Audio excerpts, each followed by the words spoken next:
Hello everyone, Houtan here in Toronto. If you're thinking about buying a condo in this crazy market, you're not alone. But it's a minefield right now. As of February 2026, condo prices are down about 10% year over year to an average of $605,000. Sales also dropped to 19% and inventory is piling up like never before. That's great for buyers with more choices. Right now it's probably one of the best time to purchase condo in Toronto, but it also means more risks if you don't know what to watch for. Today I'm breaking down 7 critical mistakes to avoid when buying a condo in Toronto, so make sure to stick around to the end for bonus tips on how to buy smart. Let's dive in. Mistake number 1, underestimating condo fees and special assessment. In Toronto, average maintenance fees are about 80 cents to $1.20 per square foot. That's about $600 to $900 a month for a 750 square foot unit. But in older buildings, they're often higher due to rising insurance and deferred maintenance.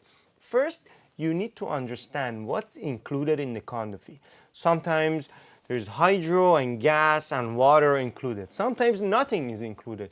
So it's important for you to pay attention to what's included and what's not, because then you can manage your cash flow according to that. If everything is included, then you don't need to worry about utility. But if nothing is included, then you need to figure out what would be your utility cost. The real killer, special assessment for big repairs, which can hit $10,000 to $15,000 per owner.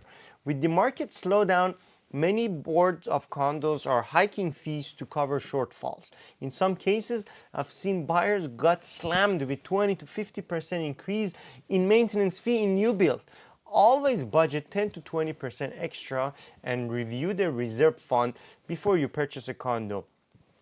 Knowing if the condo will be hit with special assessment is super important in your decision makings. Sometimes you have to pay the special assessment right away. Sometimes they say, no, we're going to increase your monthly fee of maintenance fee to cover the special assessment. So it's critical to understand and know if you're going to get hit by a special assessment. Mistake number 2, ignoring the building's condition.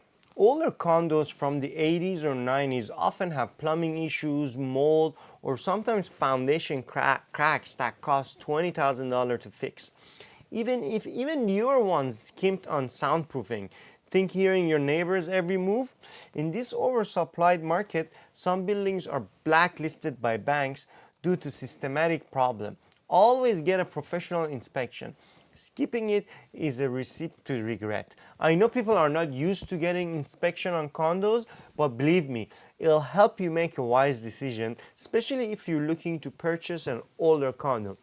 I know a lot of people are interested in older condos because they have a larger layout and you can actually raise a family there. So make sure you follow this step and get your inspection. Put your inspection condition there and make sure a qualified inspector inspect the area in front of you and making sure everything is okay. Mistake number 3 is picking a bad or oversaturated location.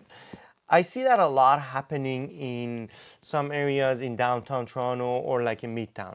Avoid some noisy spots near the Gardinal or rail lines or high crime areas. Some areas in downtown core or Yonge and Eglinton are right now is flooded with inventory.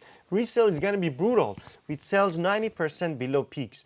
Opt for up and coming areas and like a more family friendly area like Leslieville, Leaside, Kingsway for better value and amenities. Check traffic and walk score as well. A bad location can tank your resale value by 10 to 15%. It's important to study the competition. I know transit is important, but you need to always think about resale as well. You know, like usually if you see 4 or 5 buildings all in the same area, it's better to maybe not invest the money there. Sometimes it's good as an investment because it attracts a lot of tenants if it's like a good transit area, but you're gonna have issues selling it down the line because you're gonna always have a lot of competition. Mistake number 4 is neglecting the status certificate and the reserve fund review. This is huge and it's one of the most important points. Don't neglect the status certificate. It's your condo's financial report card.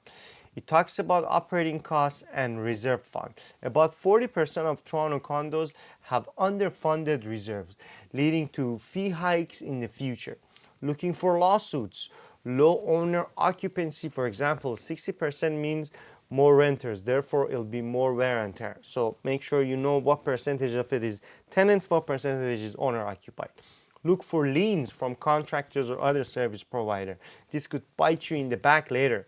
Sometimes this document uncover also the hidden hazards like asbestos as well. So it's extremely important, because if it detects asbestos, then you know that they're probably gonna have to remove it, and the removal of that is a big process, and you might get hit by special assessment. Pay the fees and have a professional lawyer review it. Ignoring it has cost buyers thousands of dollars. Mistake number 5, this is related to buying pre-construction, but the whole pre-construction by itself deserve another video and what mistakes to avoid, but we can quickly touch on it here.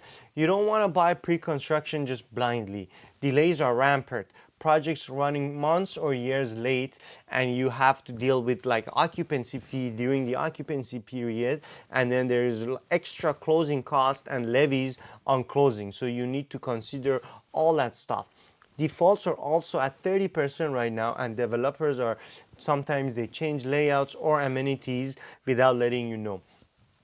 Research the builder's track record, read the fine print, check the pricing against the resale, and consider, sometimes might make sense to just consider resale instead of pre-construction in this soft market, because you have more negotiation power and you get the property right away in like 2-3 months. Mistake number 6, overlooking rules, restrictions, and board dynamics. Strict bylaw, there's like a strict bylaw on pets.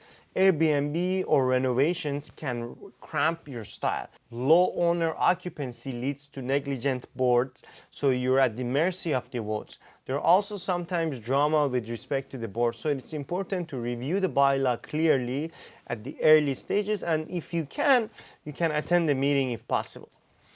Mistake number 7 is failing to account for hidden costs and market risks. Finally, beyond the price, you need to add land transfer tax, $20,000 on like a $600,000 condo.